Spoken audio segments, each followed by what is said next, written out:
Friends welcome back to my YouTube channel. आज आम दोसर रेसिपी बनवा से मुझे बिरी और चाउल को 3 ରୁ 4 घंटा चाहे बतर देती।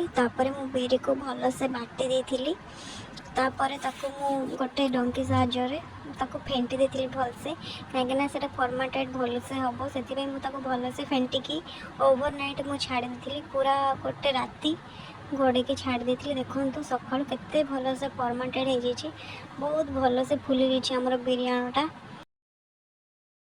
जहाँफल कि आमर चकुलीटा भलसे हो पार माने भलसे बाहर भी चकुलीटा। तापर देखो आम दोसार आलू बनवाई आलू चटनी बनवाई आलू को भलसे काटी धोईकी काटी देती। तापर बीट और गाजर को मु कुरिकी रखी मैंने गार्निशिंग ऊपर पकेवाई आपर मुझे बंधाकोबी को भी भलसे काटी चॉप कर दे। तापर मु किछि बादाम को नहीं तापर फुटण पाई कंचा लंका जीरा सोरिष आउ किछि अदा को कोरी देछि आउ बिरी जाई भी नहीं। तापर टमाटो पूरा काटी देछि चॉप करके गोटे कढ़ाई रे किछि तेल देछि। तेल गरम होबा परे सेथिरे कंचा लंका जो जतिकी मु रखी फुटण पाई सेतिकी पकेदेबा एतिकी इनग्रेडिएंट्स पकेदेबा माने अदा जीरा सोरिष कंचा लंका बिरी जाई पकेकी सेटा को फुटिया को दबा टिके देखो एगुड़ा फुटवा जाए ताको टिके छाड़ीदेवा जिते जाए फुटेनी ताको टिके घांटुवा माने बिरी जाटा रंग होला जाए। स्पेशली दोसा ना मोर बहुत पसंद से लगे मुझे दोसा बनईकी रेसिपीटा छाड़ली भाविली आपण मैंने टे सेयार करदेवी। देखो आमर ये बिरी जाटा फुटवा गला से लगी मुझे बादाम टिके देछि कहीं भल लगे बोली आपड़ चाहिए पकई पारे ना स्किप भी करें। यहीटा टिके रेड कलर आसला जाए माने ब्राउन कलर आसला जाए टिके भाजवा को भाजी हला परे एथिरे आमे बंधाकोबी पकेबा। देखो मुझे काटिके रखी बंधाकोबी और पत्रकोबी माँ को पकई देछि पकईकी भलसे घांटी देछि। माँ को पूरा माने चॉपर चॉप करना बहुत भल लगे आउ एथिरे मु टमाटो भी पकई देछि।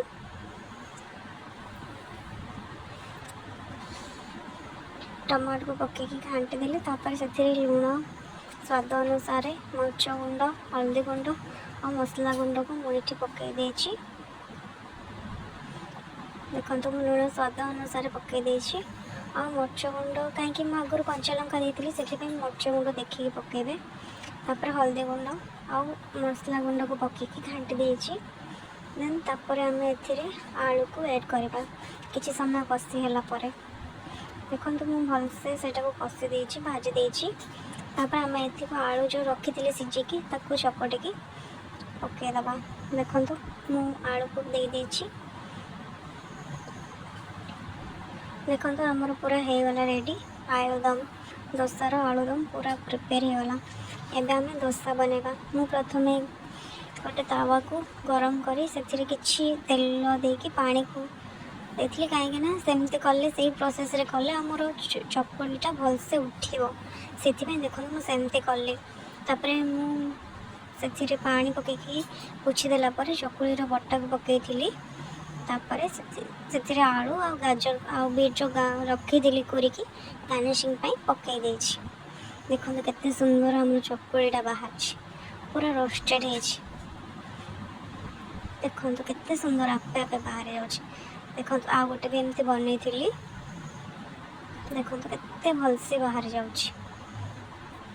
सेम प्रोसेस रे मु आउथरे देछि चकुली बटा ता ऊपर टिके तेल सेटा रोस्ट हवा पाई तापर आलू आलू जो आमे चटनी बनई थिले तापर गाजर और बीट।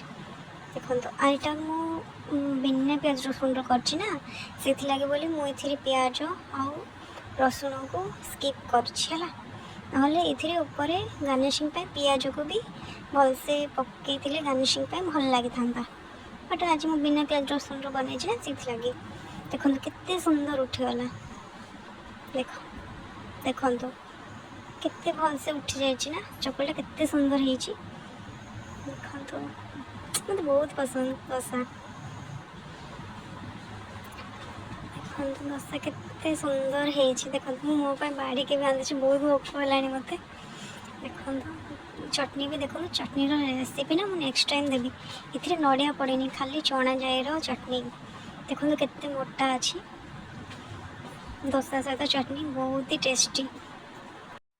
दोसार भिडियोटा भल लगे लाइक आ कमेंट करदे आ सब्सक्राइब आ शेयर करने को जमा भी भूलें। Thank you.